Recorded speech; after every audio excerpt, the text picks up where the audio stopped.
Hello, everyone.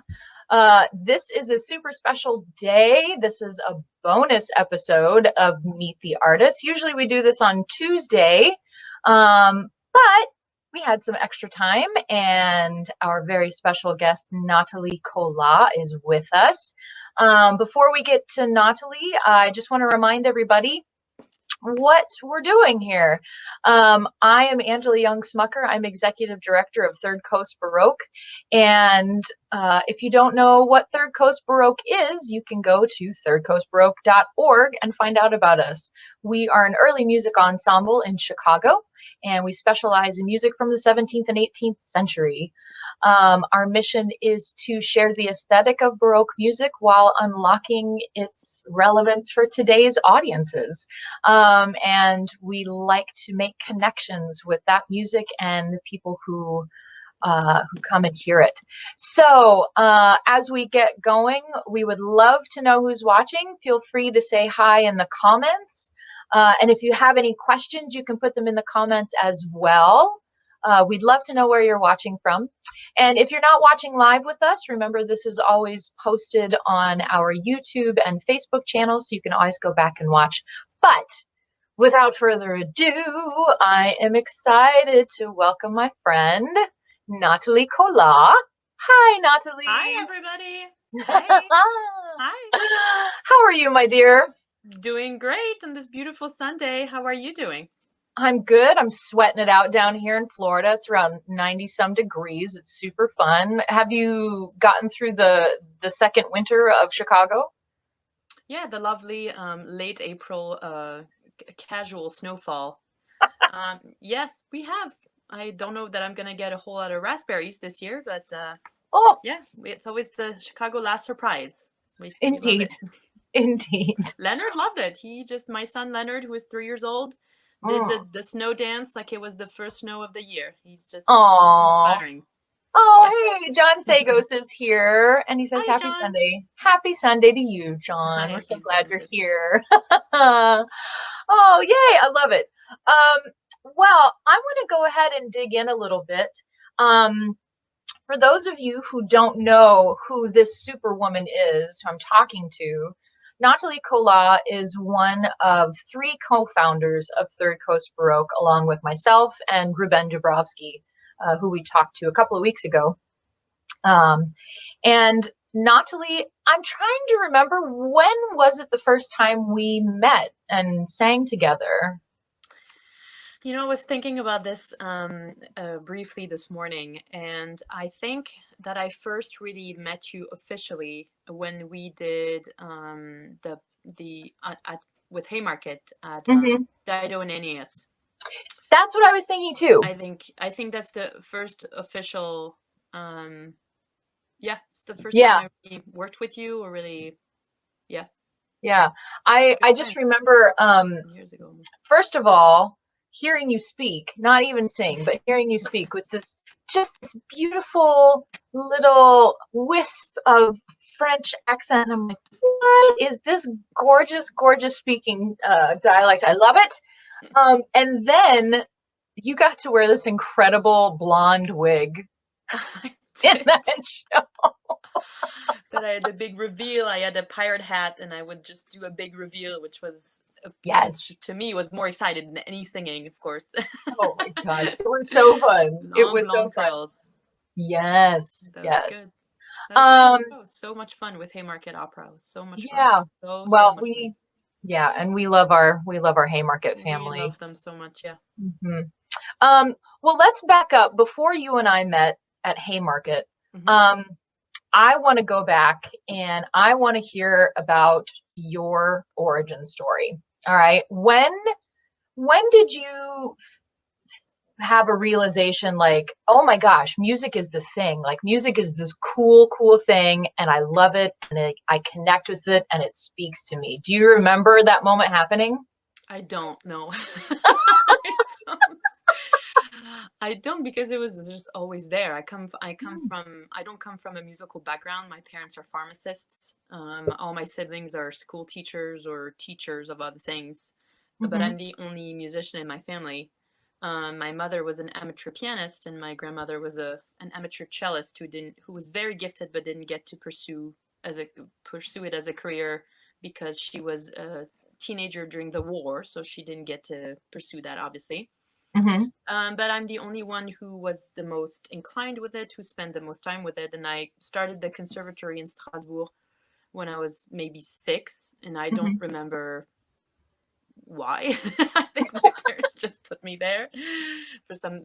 My mom tells me that I used to sing, that I was always very I'd like to put on shows, and I like to put costumes on, and I was very theatrical as a small child, and that I sang, that I just sang a lot. So they put me in the conservatory, and I was lucky to go to the conservatory in Strasbourg, which was the first conservatory in France where you could study as a child, take choral music as a main instrument. Usually in conservatories, you can take, you can do choir, but your main instrument will be the piano, the cello, or something else. And I had taken private piano lessons a little bit here and there, but I wanted to be in choir. That's what I wanted to do mainly. So I did the whole choral music curriculum for 8 years or so. Wow. So what was the curriculum like with that? How do you remember how it was set up? So it probably the main courses probably started around 8. I probably was around 8 years old, I would say, and we would have like a mixed voices ensemble, a big one, and then we would have like the like a madrigal group where it'd be like just 1 or 2 per voice. And I was really little, because I have pictures of myself and I'm earlier than 10. Yeah. Wow. And then I also studied the cello for a good 5 years. Really? This I didn't know. Yeah, I was I really liked playing the cello. It was my grandmother's instrument again, and I really wanted to do that as a connection with her. But in the end, I was also, doing like dance and that stuff, and my mom was like, you're gonna have to pick, because you can't do cello, dance, pottery, drawing, and it was just too much. So I decided that I didn't want to do cello anymore, which I hope that I can pick up again sometime in the future. I don't know. Interesting enough, I was kind of lopsided for a while because of I think you and Rubén need to dust off your cellos and start working that up again. I will. I love him too much to do that.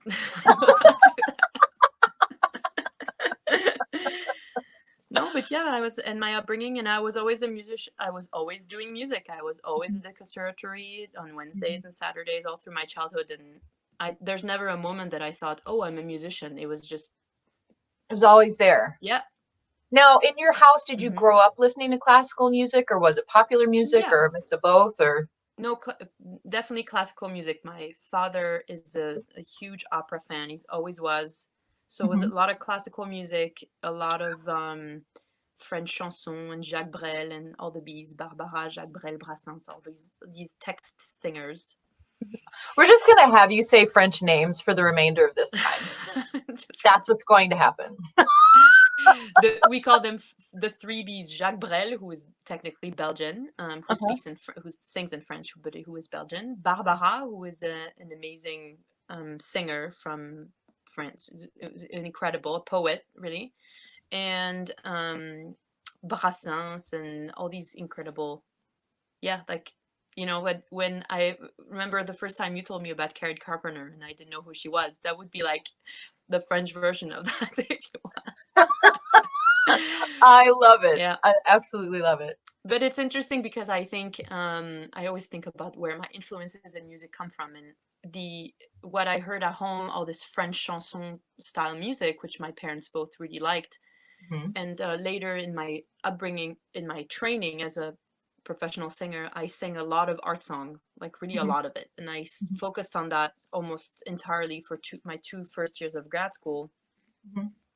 And I was always so interested in the relationship between text and music. And I think that's where it comes from. Yeah. I always thought that's where it comes from, I think. That's amazing. Well, okay, so let's so you were in conservatory at a very young age. Yeah, I grew up in a tiny little wine village on the wine road in Alsace. And when did you have your first glass of wine? very young. My grandma used to make me rosé with like red wine and water. I And so, love it. yeah, like really my childhood is really running in the vineyards, really. Oh. It's a very small little town. And then Mhm. when I went to high school, I was getting more and more serious about being a musician, and I wanted to go to the conservatory. I was getting higher in the levels of the conservatory, so I had to take evening classes. Oh. Like I would have like, ear training on Tuesday evenings, but the conservatory was in Strasbourg, which was a good half hour, 45-minute away. So I went to high school in Strasbourg. Okay. And The so bigger- then how did you jump from Strasbourg to Chicago? Yeah, so I finished high school in Strasbourg. I got an international baccalaureate. I went to a fancy high school that looks like the castle of Magic Kingdom. It's a very nice high school. Okay, I'm And just then gonna stop you right now because I think you grew up in like a Meg Ryan romantic comedy. I kind Was of Kevin did. Kline your father? Like, I mean, Yeah, I'll send you a picture sometime of my high school. It's a good-looking high school. It looks this like is Harry amazing. Potter. Okay, And so yeah. Anyways, you went to so a fancy Magic Disney high high school. school, Okay. and then while going to the conservatory at the same time. So I lived by myself in high school, Oh and wow. then with my sister in the last year, Uh-huh. and then I went to college in Strasbourg for a few years, not kind of being casual on the college side, but still going to the conservatory in a pretty high level. Okay. I made a lot of friends and learned to play the djembe, all that good stuff. Okay. And then after 2 years, I felt like I was completely stuck in place, and I was so yearning to see the world. And I had heard as a child that in America, there's a lot of different cereals, and there's aisles that are full of different types of cereal, breakfast Yes. cereal in the States. So I was like, this is where I'm going to go. That was part of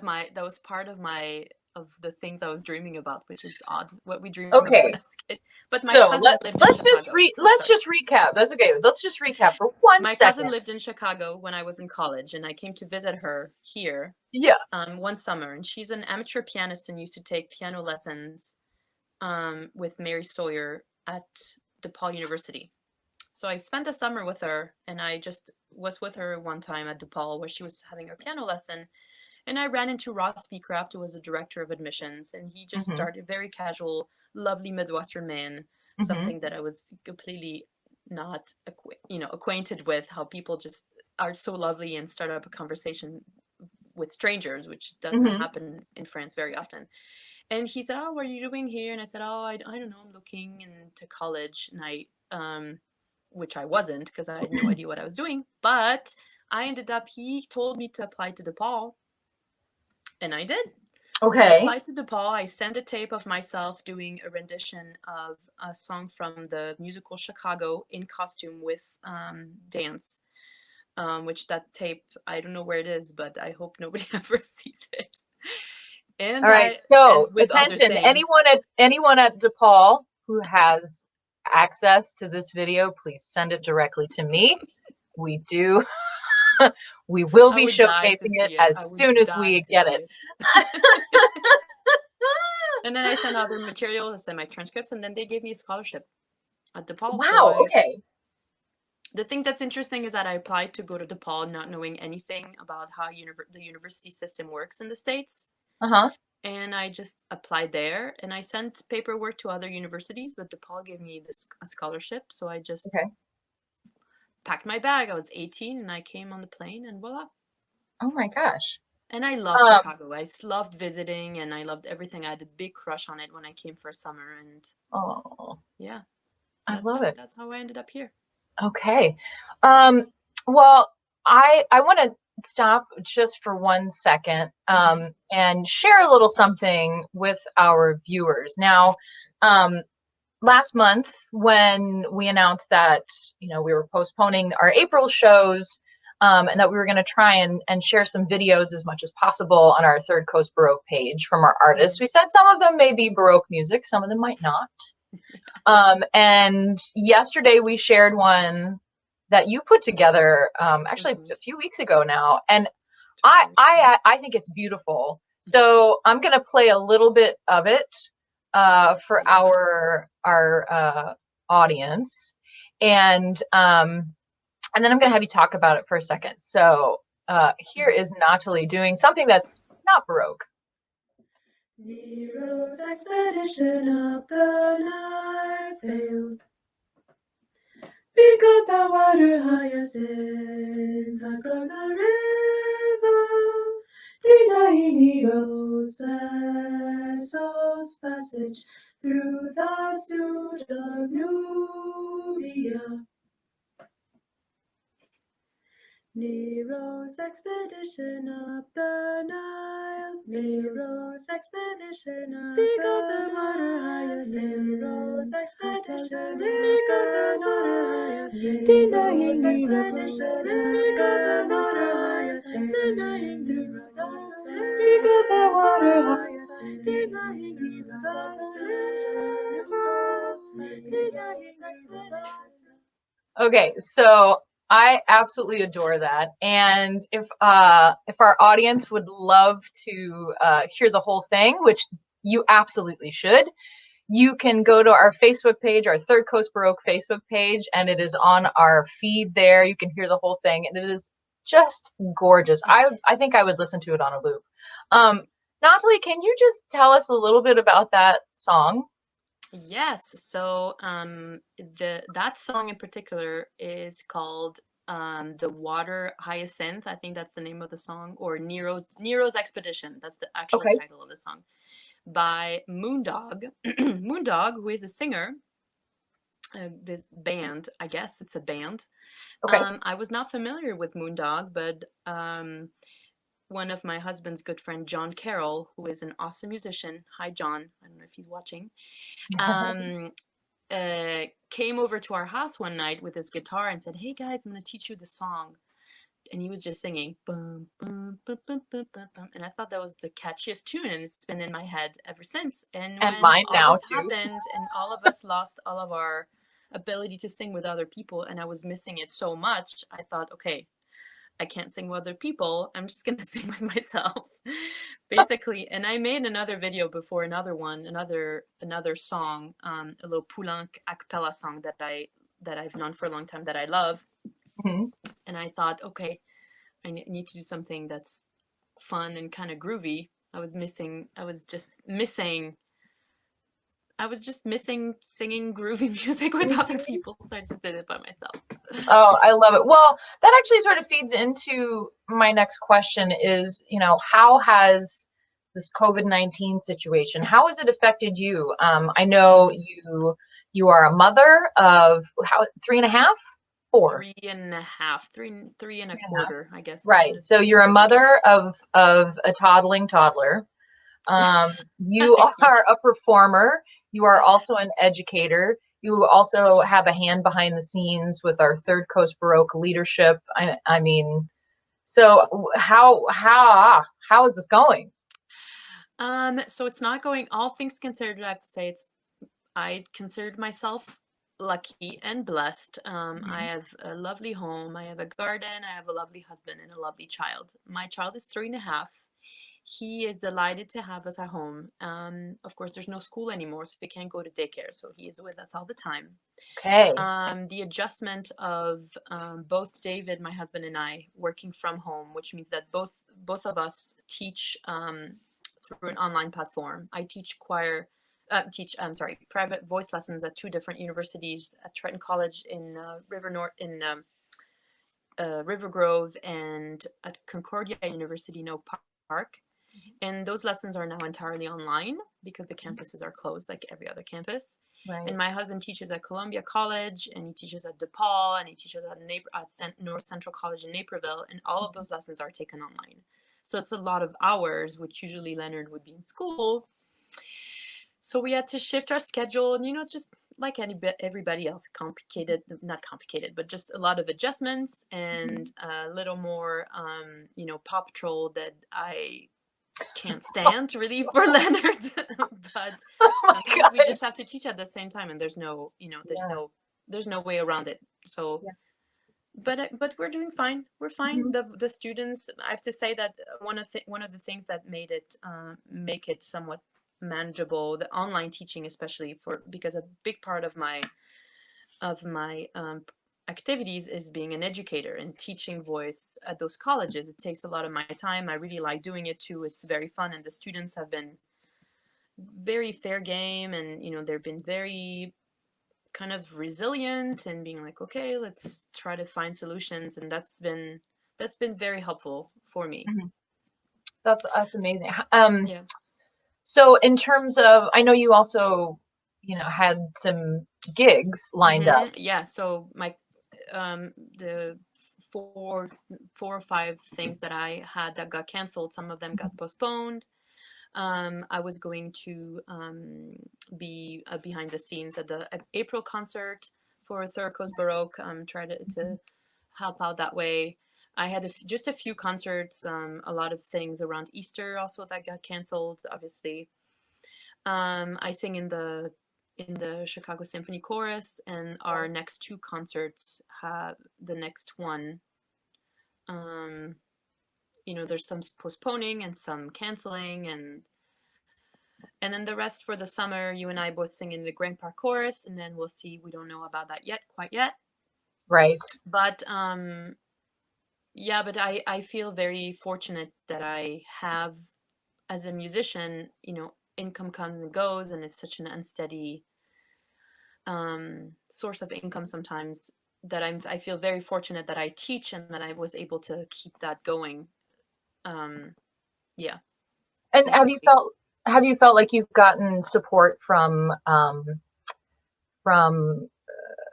your administration at the institutions where you're teaching? Yeah, I have to say very much. Yeah, very much. A lot of Right. it's actually a very nice feeling to feel supported by your superiors, because I'm an adjunct there. I'm not full-time anywhere, not obviously, but I'm an adjunct. But I do take it very seriously, obviously, but it's very nice to know that the people that work above you and that you answer to are being supportive, appreciate your initiative taking, Mhm. appreciate to see that you are trying to do your best to keep it as normal as possible for the students, even though there's no such thing, and it's very complicated for a lot of people. But Right. I've personally felt very supported that way. Mhm. And in So terms that's very nice. of moving things online, how has that tech adjustment been for you? So the technology is fine. You just have to be flexible and use whatever is going to work the best for the students. Mhm. We use a lot of Zoom. We use a lot of FaceTime. Some students like to Skype. The thing that I try to always keep in mind is that the students are home. They don't automatically have a comfortable place to practice. They don't automatically have a place that they're comfortable singing out during their lesson. Right. They are under a tremendous amount of stress because they're trying to keep up with their work. And from what I understand from all of my students across the board, the workload has actually increased because they just are not seeing anyone in person. But the nice thing is that all of them say that the fact that they can actually see someone in person Mm-hmm. is good for them, because most of the classes are just completely online. They don't see anyone. They just read Oh, notes by good. themselves, which must be, I can't imagine. I can't Yeah. imagine. So I'm trying to give them, it's college level and it's serious. It's serious, but I'm trying to also provide a space for them to release their stress, and not Mhm. worry too much. I think they have enough to worry about. And a lot of them work, or lost their job. I teach at Triton College, which is a community college, and which is a great place, honestly. And they've actually had Third Coast Baroque as a guest educational outreach event last year. Mhm. But a lot of the students, a lot of the students are paying for everything. They work full time and go to school. And I've had several students lose their jobs. So it Mm. just puts everything in perspective a little bit, Yeah, no, Yeah. absolutely. Absolutely. Um, The I want only to, thing I was going to add, the only thing that yeah, really does not work is choir. It's just because I conduct a choir at Triton College, right. and there's just no way around it. There's no technology that allows simultaneous rehearsing, so it's a lot of watching videos of choirs and commenting them together and then trying them to write, but it's just Yeah, I yeah. mean, it's an adjustment, and I think, I just wrapped up an online choral workshop of all things over the last Mm-hmm. couple of weeks with a few colleagues, and this was something that we were talking about. What happens when we get the green light to go back? Mm-hmm. How, I mean, are this is singing in choir. I know you and I both love singing in a choral ensemble Oh as yeah. well as being soloists. We love Yeah. doing opera. Huge We part love of doing concert and chamber work. mm-hmm. And we know that there are some music teachers out there, voice teachers out there, who aren't fans of their students having to sing in a choir for Mm-hmm. various reasons. Some of Mm-hmm. them are one of the reasons is that it's going to get you sick. And the main reason that could be true is the fact that we are putting a lot of pressure behind all the air and Expelling vaporous it. things that are coming out of our mouths, right? I mean, I think I posted a video of that demonstration of somebody coughing or sneezing Mm-hmm. or singing, and just how far all this travels. And I know our social Goes. distance Mm-hmm. requirements right now are like 6 feet, but that's just if somebody coughs. If Yeah. somebody is, intentionally Mm-hmm. singing, I mean, if anybody watches like the Met HD broadcast, you'll I see, know. you see How the much spit flying, fluid comes. No, I know. right? It's It's not true. pretty. No, Like, it's true. it's the It's true. grossest thing. I can't, oh gosh, I have a Mm-hmm. problem. It's my own problem. I'm grossed out by that. But we have to think about that. Like, do we need to make accommodations We when we do. go It's true. back? Mm-hmm. What does this after look like for Mm-hmm. us? It's a good question because um all of the students that are taking choir, the choir that I run is a community choir, but Mhm. some of the students are taking choir for college credit, and all of the students that were in the community that was basically told them that the choir was canceled for the rest of the term for the community members, all of that said, when are we starting again, and blah blah blah. And sometimes I forget how much I don't forget, actually. It's not true. I don't forget. I know how choral music on a whole bunch of different levels, no matter if you're professional or not, and I'm talking for myself, or if you're not, it provides something that is very valuable. And what does that say about us, that we are craving so much to be together in a room? There's nothing like it. Like, to me, choral music, it's just incredible that we can get together Mhm. and just by the sheer power of our voice just do this moment of communion together that we cannot do right now. And Mhm. that's hard. It is. It is. I miss it so much. I really miss it. I know. I'm right there with you. I'm right there with Yeah. you. I want to take a break just for a Yeah. second. I know we've got some people watching, and we are so glad you're with us today. If you have any questions or any comments, feel free to put them in the Facebook comments or YouTube comments, wherever you're watching from. And I know Rebecca Watts was here earlier, Rebecca Berger. So she stopped by to say Hi, Rebecca. hello. Yay. Rebecca, if you're still here, I hope you're doing well. So yeah, I want to talk about Third Coast. So for those who don't know, Rubén and I talked about this a little bit. So we've talked to a few of the people who were with Third Coast at the beginning. So we talked with Rubén, John came in early on, Dan Pine, Marty. So it was you and me and Rubén. And I just remember at one point Rubén saying, well, why don't we just do something ourselves? Yeah. Pretty much that was it. Yeah. I mean, I so just love it. How spontaneous. It's amazing. yeah. So Yeah. I think whenever we started this, what were you thinking? What inspired you to say yes? So I remember when this this whole idea even started, that I was very selfishly thinking to myself, okay, this is amazing. There's like this world-class person who somehow seems interested in me to play music together with Angela, who's an incredible person.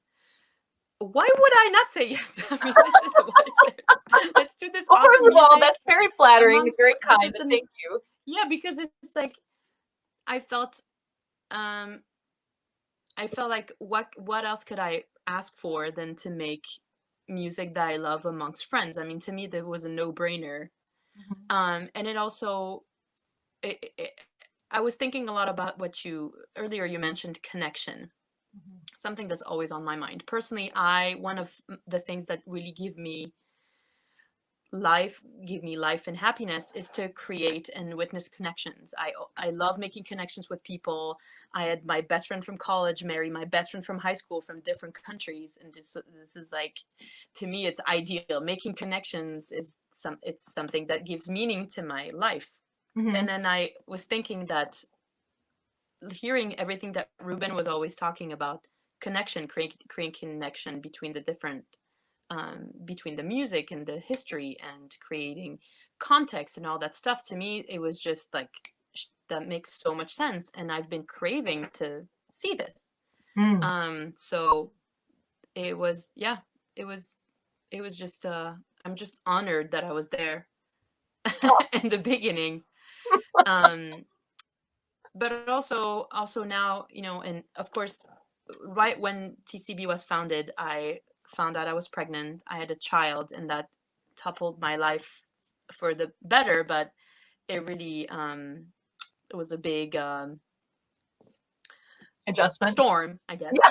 And but in a way, but the things that I always think about when I write ideas for TCB or think that I would like to do, or when I, you know, in the future or in general, ideas that I have, notebooks full of just ideas of stuff.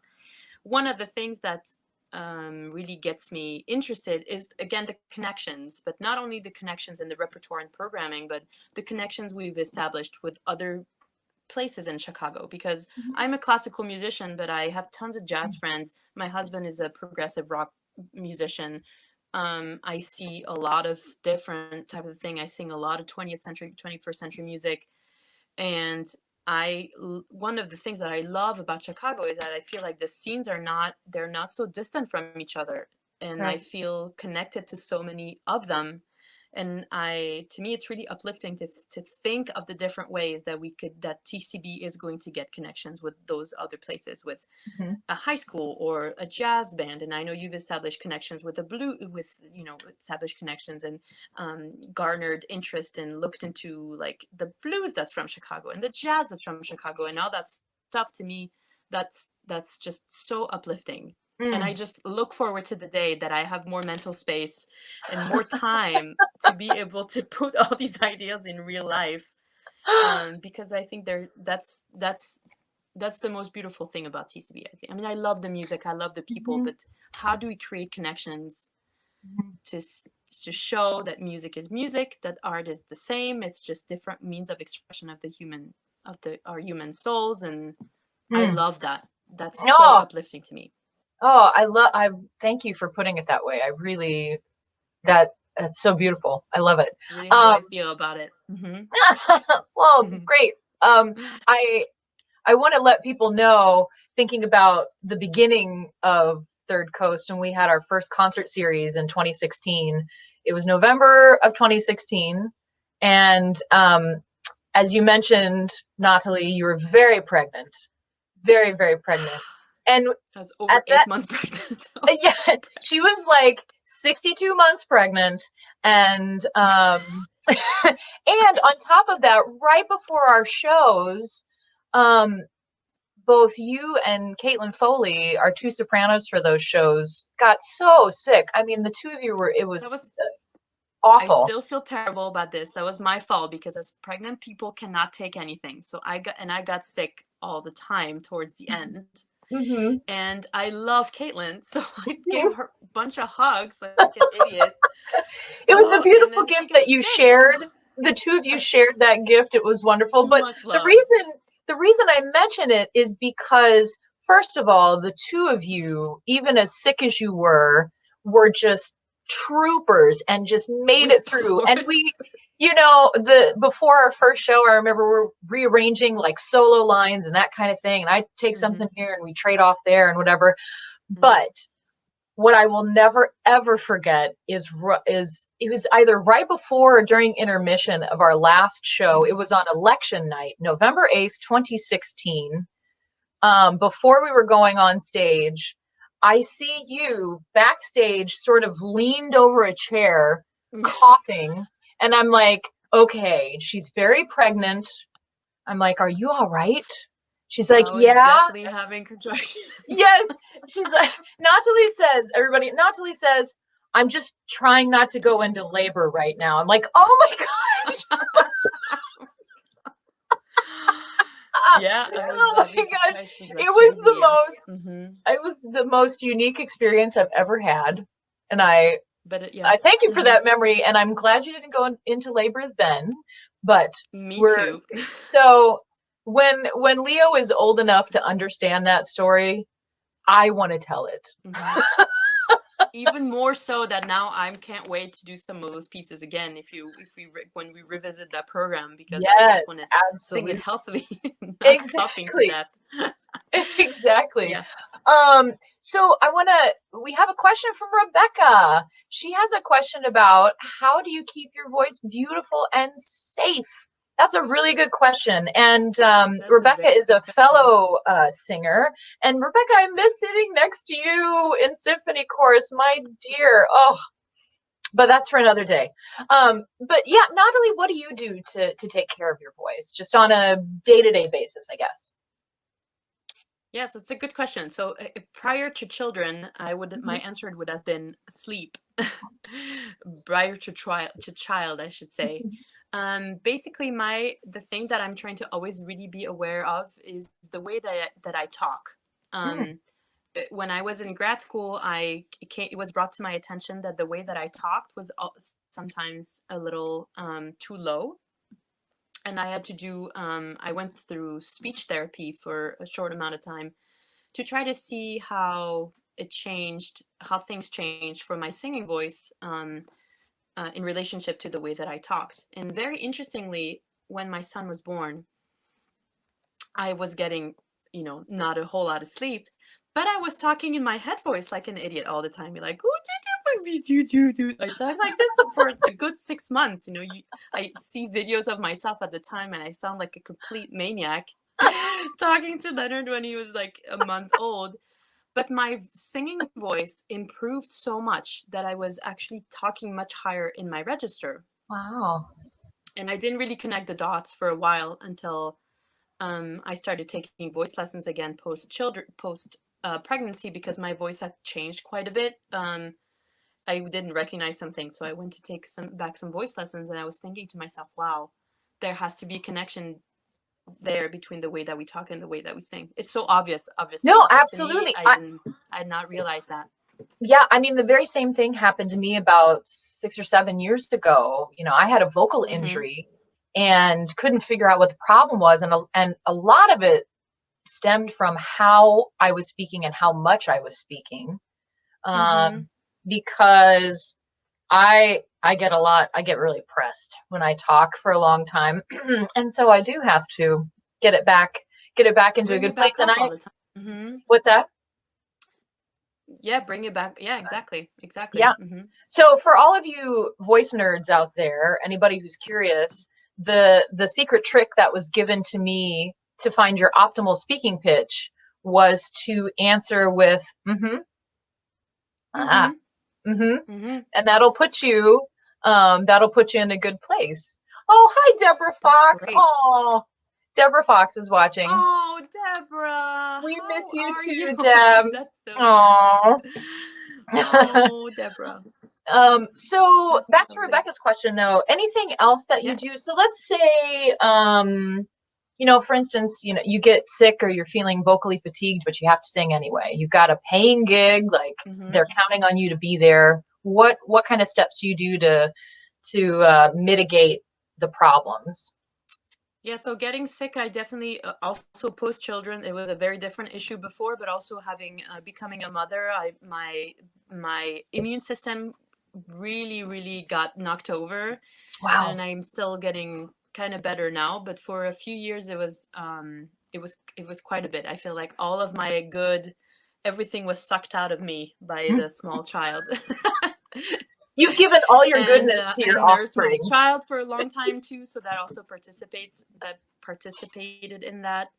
But basically, my regimen, when I would get sick, because I had a lot of ear infections as a child, so I have actually have a cracked eardrum on the right side. Really? And I have a lot of I had like 10 ear infections before I was 1 year old, and the doctor used to tell my mom that I was going to be deaf. Nope. Wow. Deaf.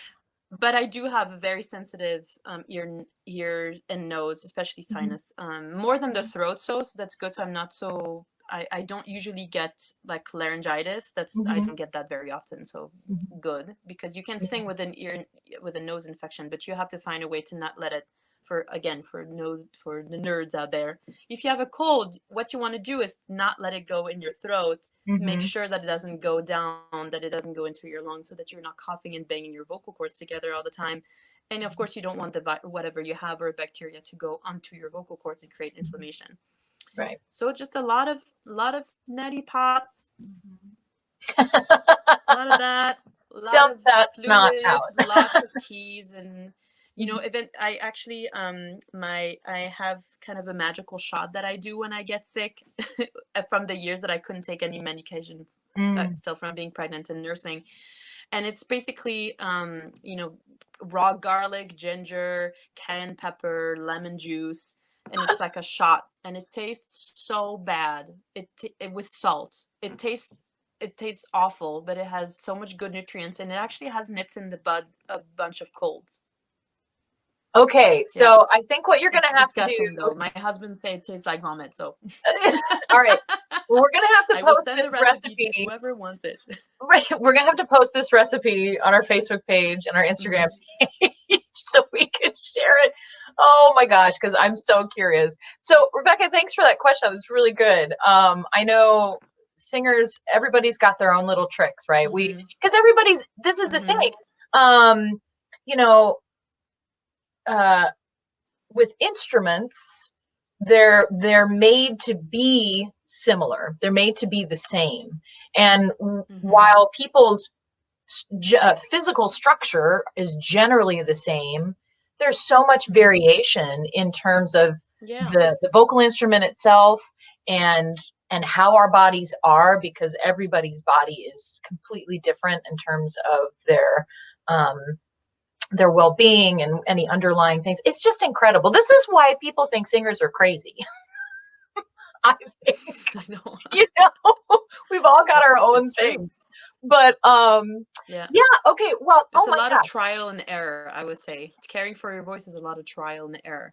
And trying different things. And sometimes something might work one time and it just doesn't work next time. And and I have to ask, I think for me also, if I can just add one more thing to this, is try to not stress out too much about it, because I feel like there was a period of time in my life when I lived in Switzerland and I was auditioning a lot, and I was really trying to pursue like an entirely staged career.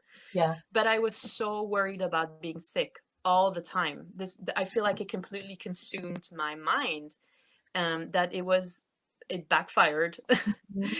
It was just sometimes caring for yourself is also letting go of being too scared of getting sick. Absolutely. I mean, I feel like I can count on one hand, maybe two hands, the number of times I have gone on stage and felt 100% healthy. There's what Beverly Sills always said. Right. I mean, there's always going to be something, and there's never going to be the absolute perfect situation. Mhm. So you're right. You have to learn how to kind of roll with it. My goodness, we are already at 5 o'clock. This is incredible. Before we go, I do want to share a couple of my favorite shots of Miss Nathalie. So a year ago, we were doing the Chicago premiere of Handel's very first oratorio. Oh, you can't see it. Hang on. Where did it go? Dun, dun, dun. 1 second. There. Can you see that? Mhm. Okay. This Look at me singing Yeah. So What an amazing time. it was. It Oh really, my really God. was. It was Yeah. amazing. So can you talk about, I believe this was actually, I think this was your final aria in oh wait, no, it wasn't the final aria, but Mm. can you just talk about preparing that role and what it felt like to explore that repertoire for the very first time? Yeah, so to me, this piece was really what put me back on my singing tracks. I know I talk about my motherhood a lot, but it was a big deal. It was kind of a big thing. But it really put me back on track because it was a score that was more extensive than what I had sung for a few years, definitely. And it Mhm. was, I made more time for myself to reconnect with my singing, to be able to practice more despite feeling like I was that I was neglecting my child. But being able to practice this and look for youthfulness, playfulness in my voice, Mm. looking for colors and joy, really, that to me it was amazing. What an amazing experience. And the music is first of all is incredible. Yeah. I felt like I broke so many mental barriers. I don't know about you, Angela, but singing all those runs really fast, having a little, voice over here saying like, that's too fast, you can't sing that fast, and Rubén being like, just Can sing you just faster. can you sing these pages all in one breath? Like, that's 36 bars. No, but it's true. But that's another thing that I really appreciate about Rubén so much, is that he's like, the amount of joy that he infuses in all of this makes it easier to do in a way. Yeah. Well, And I mean, that's, yeah. I felt like, I've run a few half marathons back in the day, and I will never do them again because that's why there are cars. I felt like that was the most physically challenging music I've ever done, and not just because of the runs, but physically, like I had to be in shape. I mean, I remember in the second show, my character sings the Lascia la Spina aria, which is this really beautiful lyrical You thing. were mesmerizing. It was so Oh, beautiful. you made me So cry beautiful. at the end. But after I sing that aria, then I sit for like 10 minutes. I just sit, and then I have to come out and sing this rage aria, and I'm sitting there waiting, trying to stay in character, and I'm seeing this sort of black tunnels kind of come, and I'm like, oh no, don't pass out. It's coming. I'm like, I ate before the show. I had something in intermission. I'm like, I'm gonna faint. This is ridiculous. But there was so much physical energy and stamina for music like that. It's just really incredible. And so I have great respect for athletes, but I think we are all vocal I think athletes. we are athletes, honestly.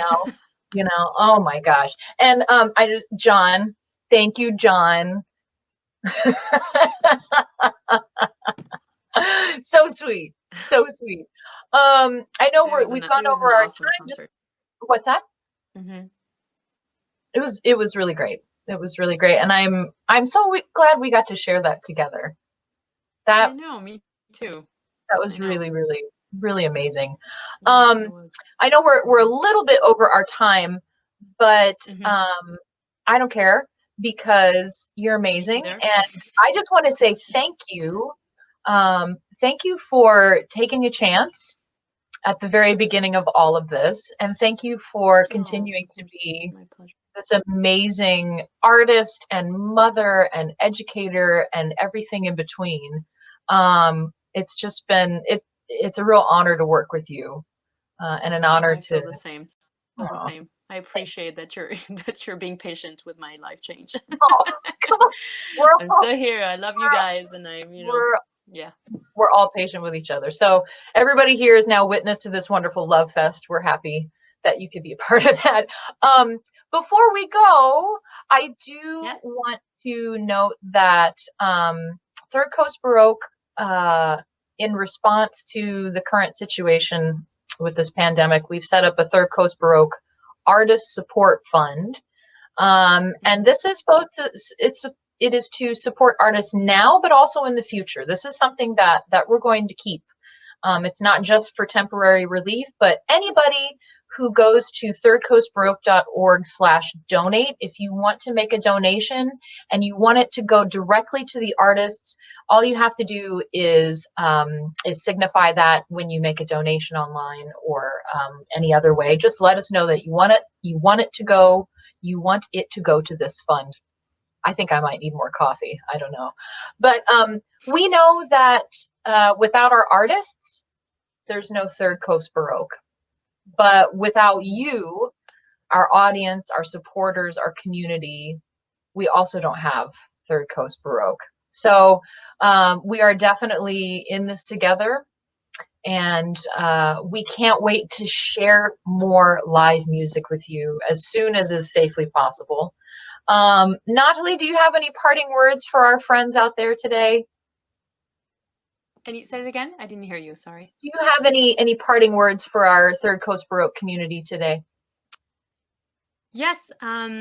Well, anyone who has been able to participate in this fund, thank you so much. We are artists. We are again. I consider myself one of the most fortunate ones because I have steady income. But I have talked to, since this all started, I've talked to countless of my friends who are really respect and admire, who are aching so badly, and it just makes you really think of the value that artists have in our society and in our, and what they're, the service that they do really for all of us. And I can't wait to see people in concert halls again next season. And I've told my friend that I think I'm going to cry every time I walk in a rehearsal room, because it's really, I never drag my feet to go to rehearsal. I feel always very fortunate that this is my career, but I think it's going to be even more thankfulness galore after this is all over. And thank you everyone for supporting us, coming to see our show, watching the live streams that Angela, you put so gracefully together. And yeah, check back with us. And I'm preparing another video involving kazoos, Monteverdi, and possibly a child jumping up and down on a bed with underwear on his head. Possibly. This is amazing. So stay All right, tuned. so Monteverdi, kazoos, children jumping on the bed. I mean, what more do we need in life? What more do we need? Yeah. Well, Nathalie, thank you so much for being with us today. I want to remind everybody that I'll be back this Tuesday for a regular scheduled episode of Meet the Artist. We will have Brandon Aker, who is one of our resident early music pluckers. He is our lutenist and also plays theorbo and Baroque guitar. And so he's going to be talking about all sorts of instruments and how he got into it as well. So I hope you will join us then. Feel free to comment and ask questions beforehand. You can reach us on our Facebook page, Instagram, or YouTube. You can also check us out at thirdcoastbaroque.org. And again, we have a TCB Artist Support Fund set up right now to help support our artists during this pandemic, as well as supporting them in the future. And that's at thirdcoastbaroque.org/donate. And until then, we hope you all stay safe, healthy, and well. And we'll see you next time. Bye, everybody. Bye.